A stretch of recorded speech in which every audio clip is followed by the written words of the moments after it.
Seguimos con la parte 2 del tema 5, hablando sobre el aprendizaje metacognitivo.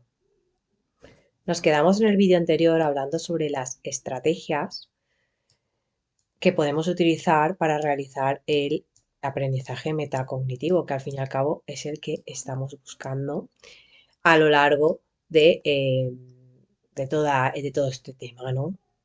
Entonces, en sí tenemos que entender primero qué es una estrategia. ¿Qué significa estrategia? Pues es una acción que busca conseguir un fin. O sea, en una estrategia yo actúo buscando un fin.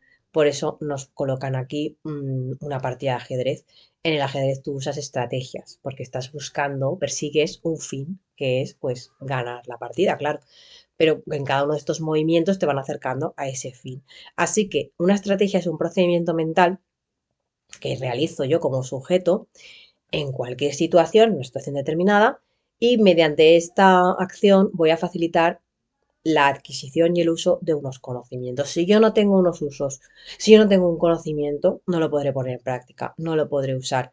Entonces, mediante esta adquisición y el uso de los conocimientos, yo podré llevar a cabo este procedimiento mental que me llevará a cabo el poder ejecutar mi estrategia. En cambio, las técnicas son actividades específicas que llevan a cabo los estudiantes cuando están aprendiendo, cómo repetir, cómo subrayar, cómo hacer esquemas, cómo hacer preguntas, deducir, inducir. Y esto se puede utilizar de forma mecánica, prácticamente sin ni pensar, porque es una técnica. Y las técnicas van a funcionar de forma mecánica. En cambio, la estrategia es una guía de acción que hay que seguir. Por tanto, son siempre conscientes o intencionales. Una estrategia nunca será mecánica, sino será consciente, será intencional. La vas a hacer dirigiendo porque tienes en mente un objetivo, en este caso relacionado con el aprendizaje. Así que a nosotros nos van a interesar muchísimo el tema de las estrategias vinculadas al aprendizaje metacognitivo y por supuesto vinculados a técnicas. Pero las técnicas ya hemos dicho que son cosas mecánicas. ¿Y por qué nos importa usar estrategias de aprendizaje metacognitivo? Pues porque esto nos va a permitir personalizar el proceso de aprendizaje y que cada alumno cree su propio estilo según sus capacidades o según sus gustos, según mi capacidad o según mis gustos. La metacognición estratégica, que esta es la idea que nos vaya, que estamos hablando de estrategias, y de aprendizaje metacognitivo, pues lo vamos así a resumir diciendo que es metacognición estratégica. Consiste en la capacidad que tenemos de autorregular o autocompletar nuestro propio aprendizaje. Es decir, planificar qué estrategias vamos a usar en cada momento y aplicarlas para controlar este proceso, evaluarlo para detectar los posibles fallos que yo me vaya encontrando y como consecuencia, a consecuencia de todo esto, acabaremos transfiriendo todo esto a una nueva situación que nos pueda aparecer en el futuro. Es decir, mis estrategias van a consistir, como metacognitivas, en esta capacidad que yo tendré de autorregular o autocontrolar mi aprendizaje, el mío propio. Planificar qué estrategias voy a usar en cada momento y las voy a aplicar controlando este proceso y evaluándolo para detectar posibles fallos y así, como consecuencia de todo esto, podré transferir todo esto que yo estoy aprendiendo a una nueva situación. ¿Hay alguna recomendación que podamos hacer sobre cómo aplicar estas estrategias metacognitivas? Pues podríamos decir que tenemos que asumir que requieren un tiempo prolongado. O sea, no es algo que empiezo hoy y lo voy a acabar en 40 minutos, sino son estrategias que se van a tener que implementar durante mucho tiempo porque requieren un tiempo prolongado para poder funcionar. No se pueden explicar como si fueran recetas de cocina, de recetas mágicas que van a funcionar. No, no se pueden explicar así. Se tienen que trabajar y por eso decimos que requieren un tiempo prolongado. Entonces no hay que explicarlas, hay que ponerlas en marcha. Hay que explicar cómo se usan y sus beneficios y la importancia que nos van a aportar, pero hay que explicarlo mientras lo vamos trabajando. Y han de ser generales, que se puedan aplicar a diferentes tareas o a diferentes situaciones y considerar que el alumno tiene que tener una experiencia previa en estas tareas para que cuando se las estemos explicando las permita que las pueda hacer. Iremos graduando la dificultad y empezaremos siempre con tareas muy sencillas. Se podrán trabajar con estrategias metacognitivas de carácter general o más concreto, según cada asignatura. Podremos promover que el alumno se implique. No podremos, no, debemos promover que el alumno se implique, que participe y que colabore en el diseño y en la adaptación de estas estrategias que está trabajando. Y por supuesto, esto se tiene que usar en toda la actividad escolar, no puede ser solamente en una asignatura y en otras no. En el caso de educación infantil, pues si hacemos un cuentacuentos, que es una parte de la actividad escolar, pues analizaremos, sintetizaremos y así estaremos utilizando estrategias metacognitivas. Aquí tenemos la diferencia entre las estrategias de aprendizaje y las fases del proceso de aprendizaje. Estrategia de aprendizaje, por ejemplo, la atención. Otra, el procesamiento de la información. Otra, la memorización y la evocación, o sea, el recuerdo de lo que yo he memorizado, eso es evocar. Y la planificación. Todas son estrategias. ¿Y qué fases del proceso de aprendizaje está metida cada una de ellas? Pues dentro de la estrategia de atención, la tendremos dentro del proceso de adquisición, que es la fase receptiva. Luego, la de procesar la información dentro de la fase reflexiva, que es cuando yo estoy codificando, más bien decodificando todo aquello, ensayo, lo elaboro, lo organizo. La de la fase del proceso de aprendizaje adquisitiva, cuando yo he adquirido, que es cuando fijo y estoy recuperando esta información, ahí estaríamos. ¿Qué estrategia de aprendizaje utilizaríamos? Memorización y evocación. En la fase de control y dirección de la actividad, que es cuando tenemos la planificación, regulación y evaluación y programación del aprendizaje, ahí estamos ante una estrategia de planificación. Yo hice este esquema sobre lo que son las fases del proceso de aprendizaje y aquí pues vemos cómo van a encajar estas que estamos diciendo. Recordemos que en las fases del proceso de aprendizaje teníamos una fase perceptiva y una fase reactiva. En la perceptiva, que era la percepción, que tenía que ver con aquello que yo estoy percibiendo, como va a ser mirar, que es observar, observar, mirar, luego entra dentro de mi cabeza y lo analizo y reflexiono, y luego por último lo adquiero este conocimiento, ¿vale? Estas son la primera fase. Dentro de la perceptiva, receptiva, que es recepcionar, recibir la información, reflexionar sobre ella y adquirirla. Y luego teníamos la segunda fase, que era la reactiva, que es ya cuando yo reacciono frente a ello. Ahí estaba la expresiva, que podría ser verbal y no verbal, la creativa, que yo ya me dedico a ampliar esta información y a imaginar cosas nuevas. Y luego ya lo pongo en práctica, es la fase práctica, donde yo ya empiezo a valorar lo que estoy aprendiendo y lo voy a poner en práctica. Y eso mismo es lo que estamos viendo aquí. Estas fases son las que acabo de decir ahora mismo. La adquisición, que es dentro de la fase receptiva, la fase reflexiva, que la fase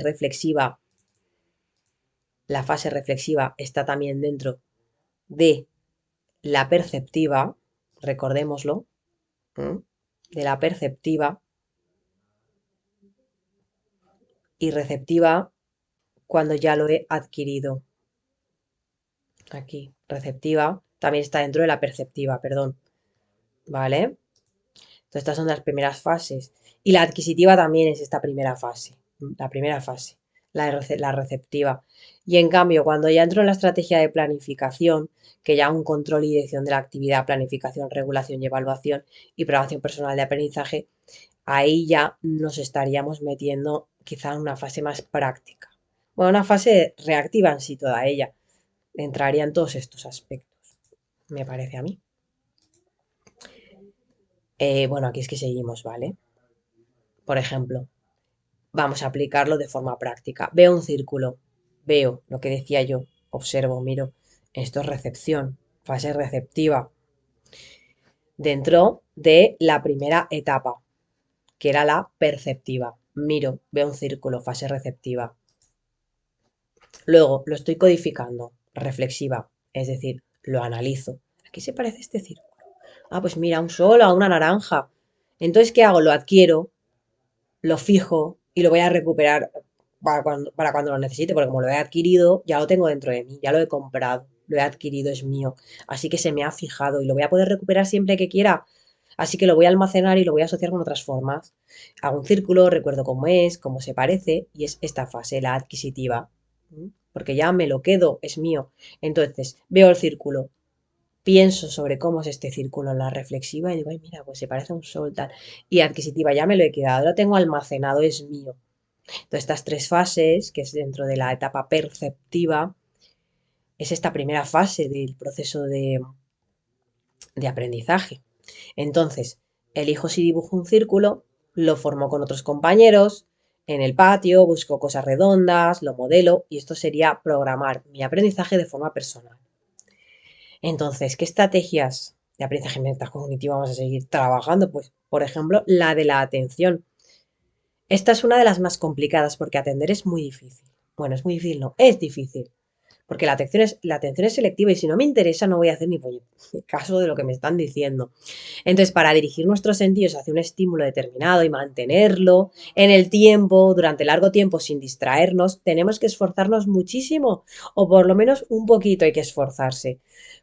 Y el control metacognitivo de la atención requiere ser consciente de ello, ser consciente de que hay distracciones a mi alrededor, de cómo van a afectar estas distracciones al rendimiento en la tarea que estoy haciendo y el papel de las variables que van a influir, tanto las internas como las externas. Recordemos que había una serie de variables, así que voy a necesitar estrategias que me ayuden a controlar la atención. Vamos a encontrar que tenemos distractores externos y distractores internos.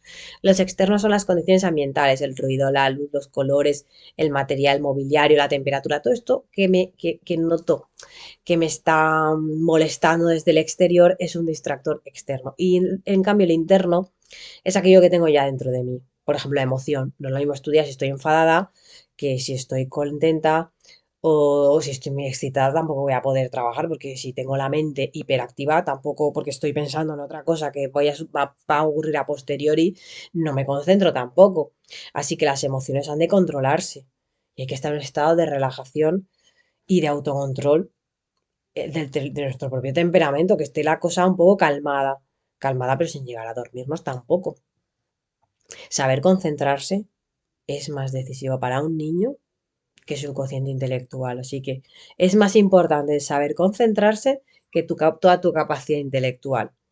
Así que las estrategias metacognitivas que estén aplicadas a la atención, lo que van a buscar es neutralizar aquellas distracciones. Para ello utilizamos técnicas de relajación, de respiración y entrenar la concentración.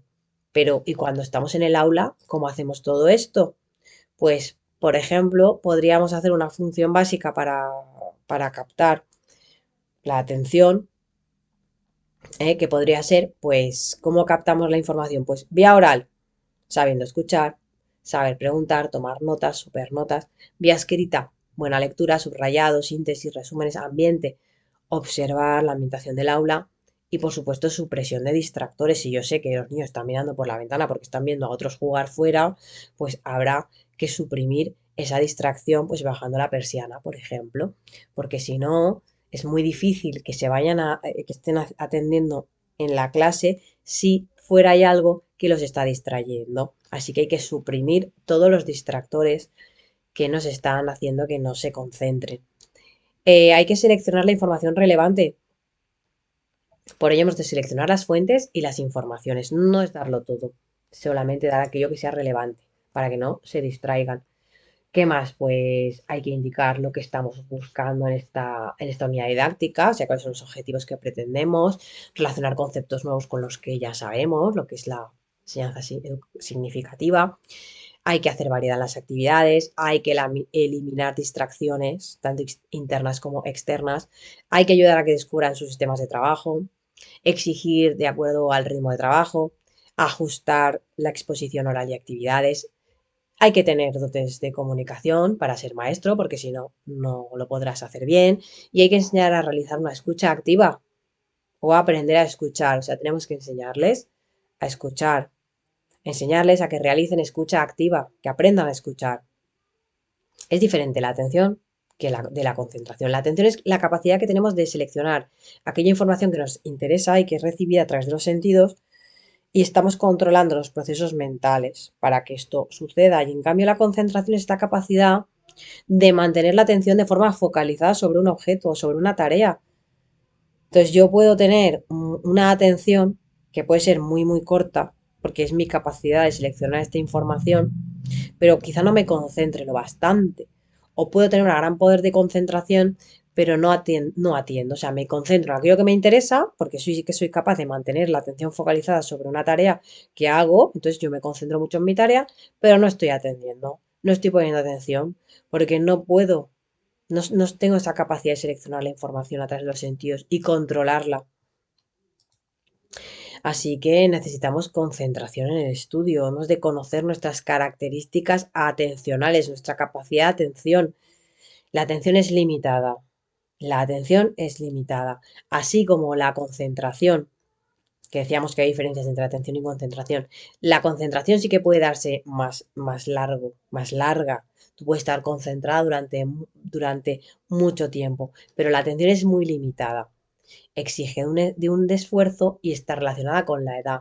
No se puede pretender que se atienda igual un niño de 4 años que un niño que tiene 14, que ya alguien que tiene 20, que a un adulto que está acostumbrado a atender. Entonces la atención es limitada, exige un esfuerzo y está relacionada con la edad. A mayor edad, más capacidad de atención.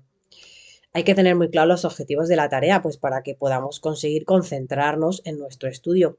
Hemos de ser capaz de atender a los elementos exteriores y de saber qué es lo que nos está rodeando y cuáles puedan ser las interrupciones. Para ello vamos a eliminar todos estos distractores, pero no solo los externos, también los internos. Hay que saber escoger mejor los procesos atencionales y hay que descubrir el propio sistema de trabajo, que es algo que se supone que estamos averiguando, y tener control de los procesos.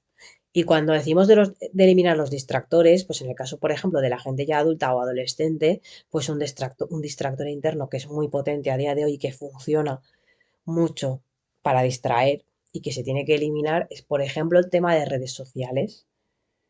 Ay, estoy estudiando, pero voy a mirar un momento el correo, voy a mirar el Facebook, voy a mirar el TikTok. No, no, todo esto lo tienes que quitar, porque esto es un distractor externo que te está distrayendo de tu tarea. Aparte de concentrarnos en el estudio, necesitamos hacer la metalectura, que es aplicar la metacognición a la lectura. ¿Para qué?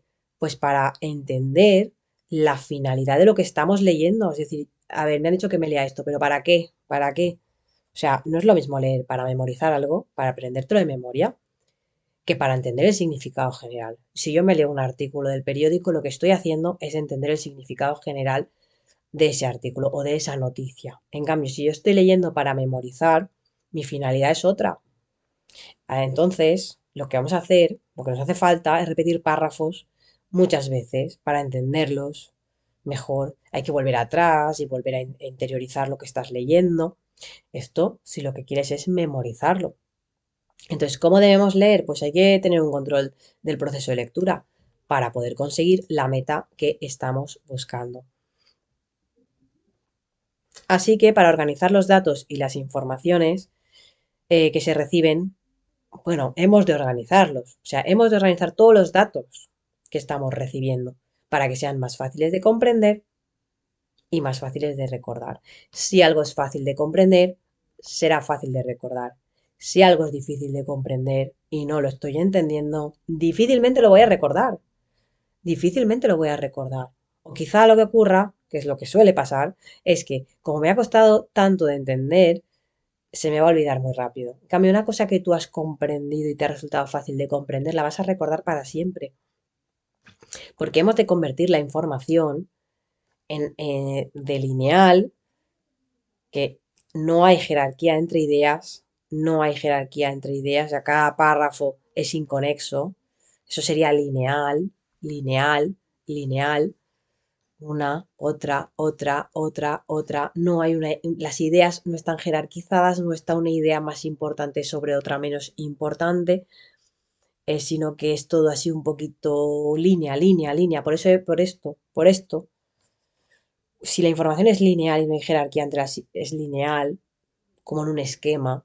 Si a mí me dan un esquema, me dicen, toma, apréndetelo, que es muy fácil, total, son 4 páginas de esquemas, pero como está explicado de forma lineal, aunque las ideas estén relacionadas, si yo no veo en sí mm, la idea que va a haber que subyace entre una línea y otra información, para mí va a ser muy difícil de comprender. Entonces va a ser muy difícil de recordar.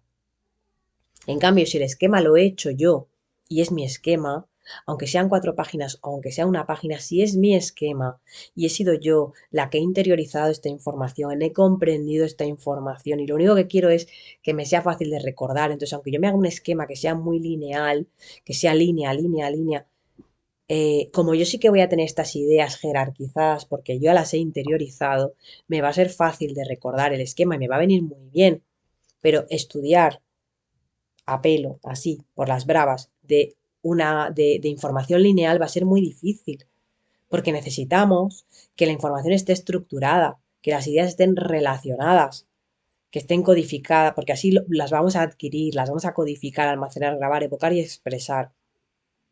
¿Entendemos lo que quiere decir? Los esquemas son súper útiles. Los esquemas son súper útiles, pero para quien más útil es un esquema es para la persona que lo está realizando, porque significa que ha sido capaz de comprender un texto muy largo, resumirlo, esquematizarlo y colocarlo en líneas.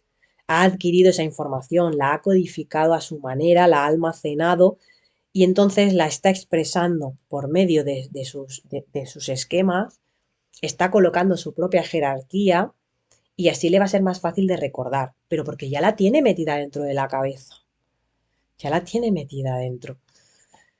¿Cómo podemos entonces estructurar la información para que nos sea más fácil de procesar?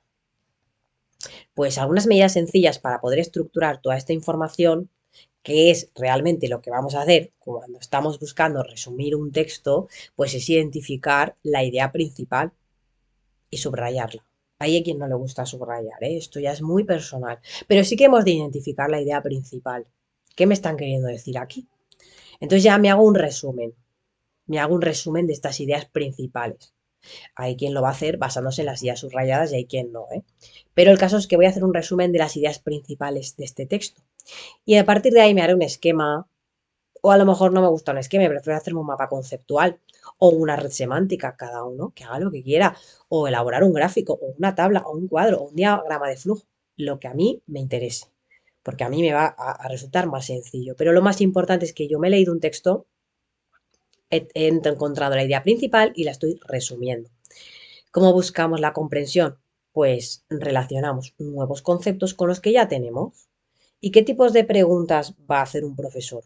Pues depende de los niveles. Puede ser que busque repetir, puede ser que busque interpretar o que busque relacionar, que es lo más importante al fin y al cabo en la comprensión, ser capaces de relacionar. Si yo relaciono bien, es que he entendido. Entonces voy a explicar las ideas con mis propias palabras, voy a buscar ejemplos, voy a realizar analogías. ¿Por qué? Porque como lo he entendido, soy capaz de buscar un ejemplo y de hacer una analogía. He transferido el conocimiento y lo voy a reconocer en cualquier otro contexto que lo tenga delante. Para memorizar y evocar, otras estrategias que también podemos hacer, hay que tener en cuenta una serie de consideraciones que va a influir la naturaleza del material, su extensión y su dificultad. No pensemos que porque de pronto no somos capaces de memorizar 500 páginas es porque no podemos. Es que quizá es un material demasiado largo y demasiado difícil y no vas a pretender aprenderte las 500 páginas en 15 días. Vas a necesitar a lo mejor un mes o vas a necesitar más tiempo de tu vida.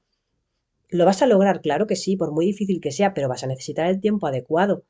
Así que no puedes pretender memorizar y que esta memorización permite a una evocación, es decir, un recuerdo, leyéndote algo simplemente en una tarde.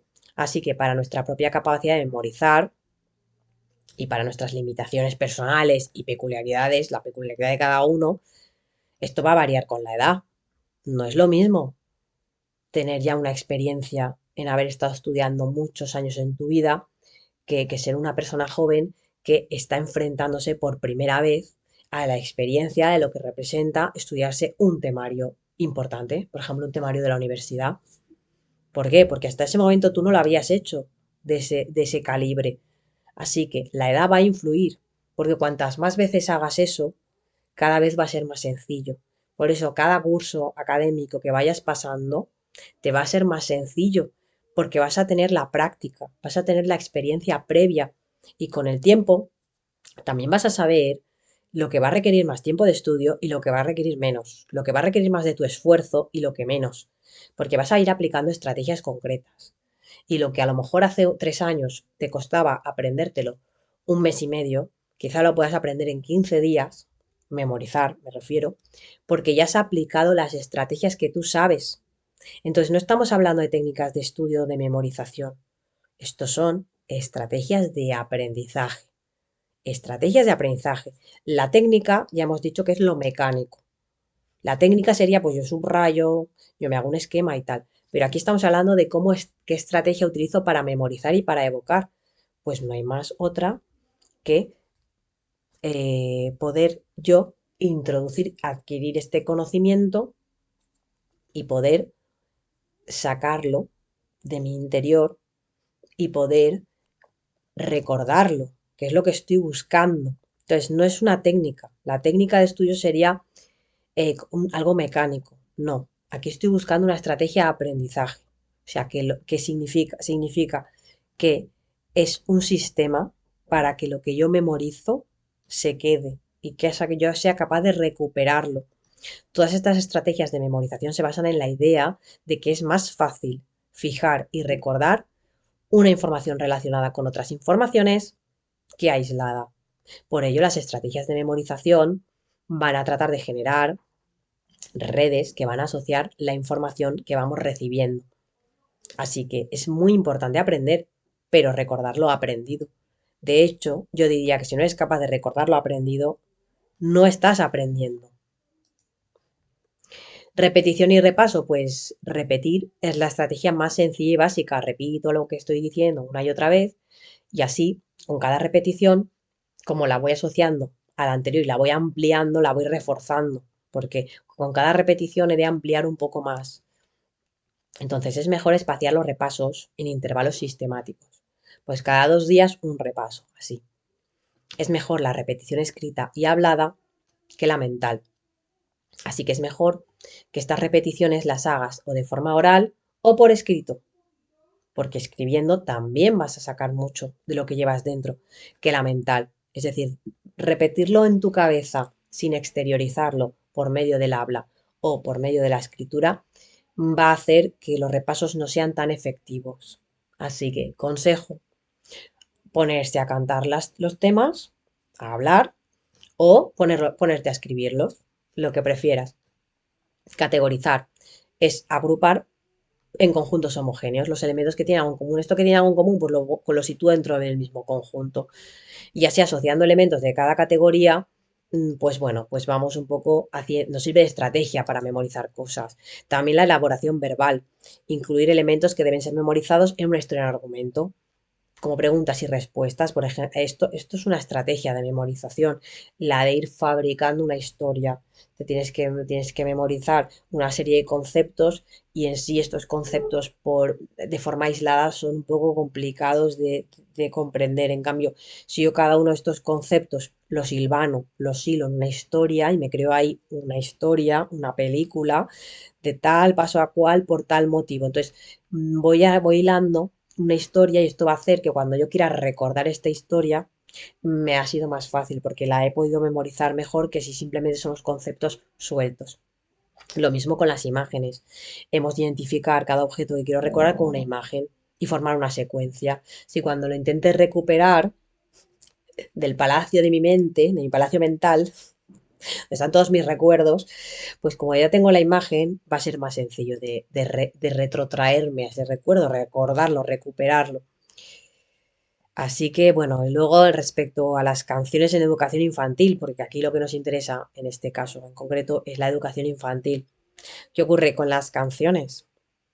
Pues que enseñan a los niños a que hablen mejor, a que se expresen mejor, a que se concentren, a que aprendan a relacionar y que entrenan la memoria. Pero bueno, eso sirve en educación infantil y en cualquier nivel.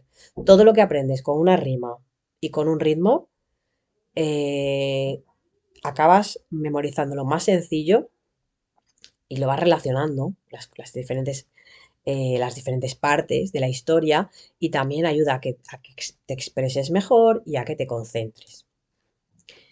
Otra estrategia sería la de planificar el trabajo.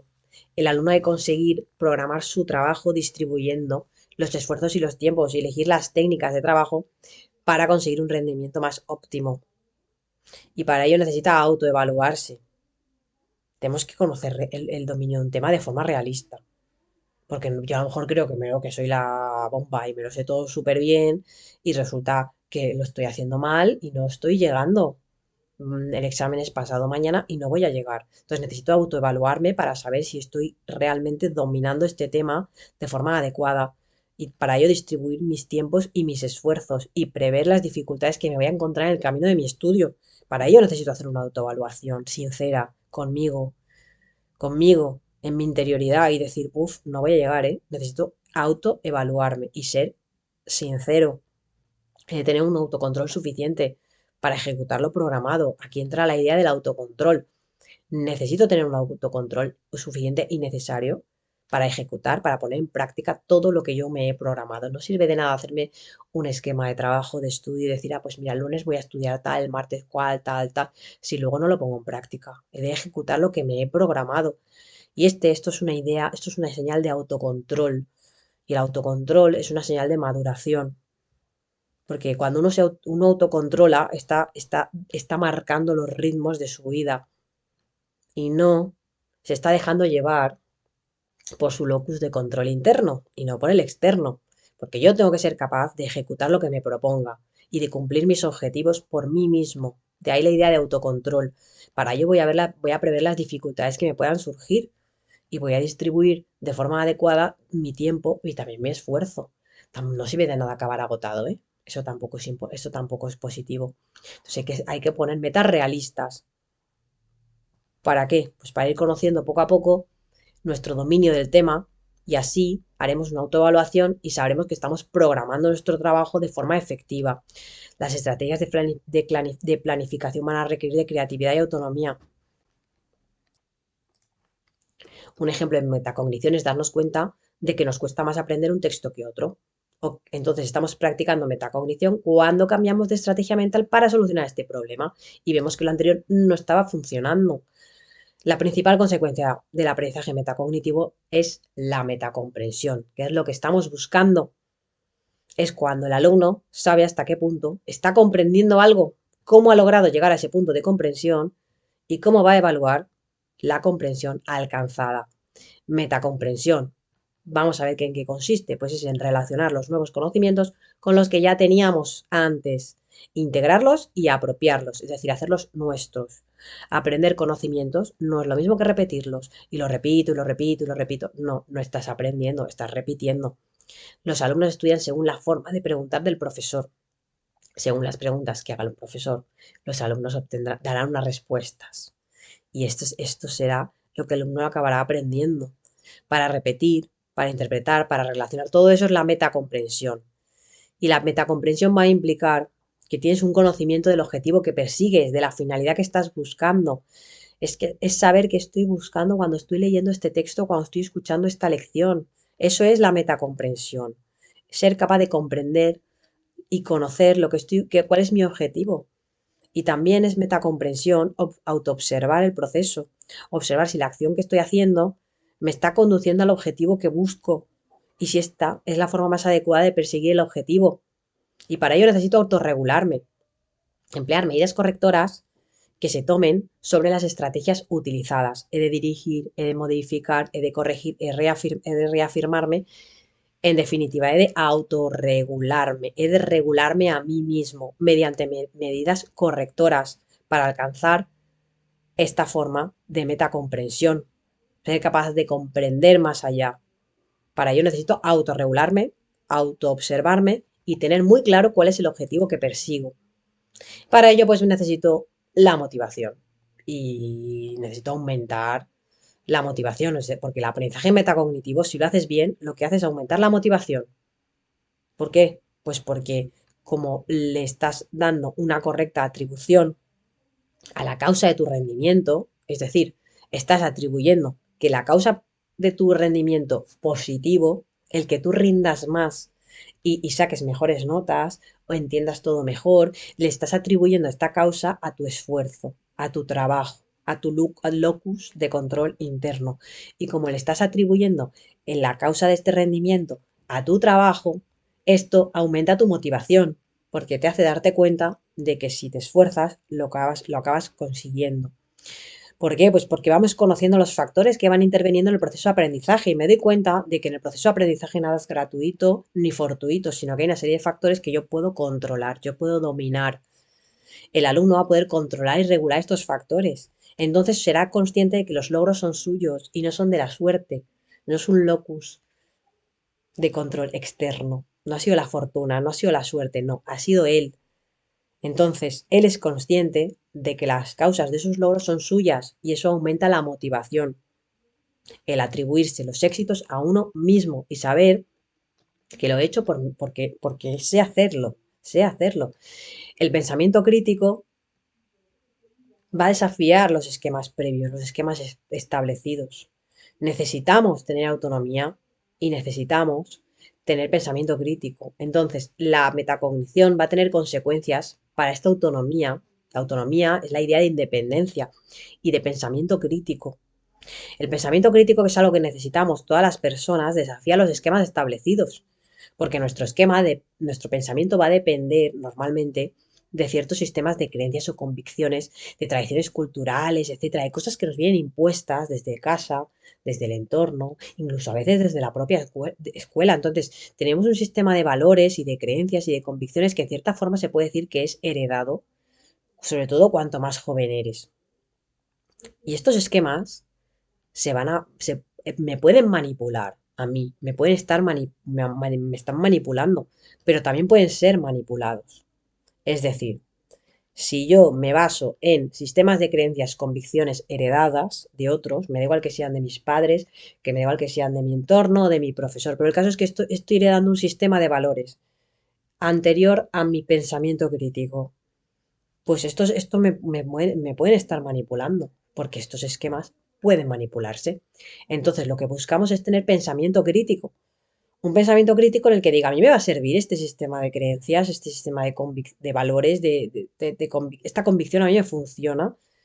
Entonces, por medio de este autoexamen y autorregulación, pues yo voy a ser crítico con estos esquemas del pensamiento y voy a ver si a mí me funcionan o no me funcionan. Y para ser crítico, o sea, ser crítico, ser capaz de criticar y darte cuenta de que esto no va contigo, es ser creativo, es ser original, ser capaz de desafiar a lo que te imponían. Si no, lo que puede pasar es que nos acabemos convirtiendo en títeres que están movidos por intereses de otros. Y esos intereses que nos están ofreciendo a otros y que estamos comprando sin darnos cuenta, nos van a dar una falsa sensación de autonomía. Así que para no ser títeres y para que no funcionemos con creencias heredadas y convicciones de otros, lo que tenemos es que tener un pensamiento crítico, que tiene que ver con tener creatividad y con ser original. ¿Vale? Bueno, ahora pasamos a ver cómo puede evaluar el profesor si el alumno está aprendiendo de un modo significativo. El profesor tiene que comprobar si el alumno está comprendiendo lo que ha aprendido, el profesor, si el alumno lo hace suyo y si lo sabe aplicar. O sea, si lo comprende, si lo ha interiorizado, es decir, lo hace suyo, lo ha adquirido y luego lo puede aplicar, se han cumplido el proceso de aprendizaje. Entonces estamos dándonos cuenta de que el alumno está aprendiendo.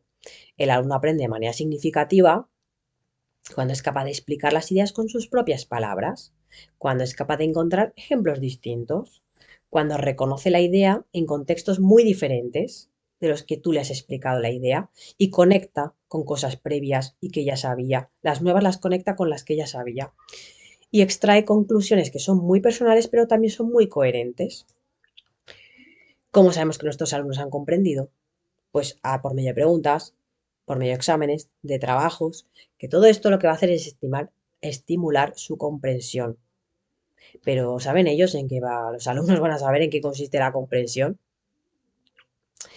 Pues enseñar de modo cognitivo significa que el profesor vaya a plantear unos objetivos para qué quiero que los estudiantes comprendan. Una evaluación, cómo voy a darme cuenta y qué criterios voy a seguir para ver si ellos han aprendido.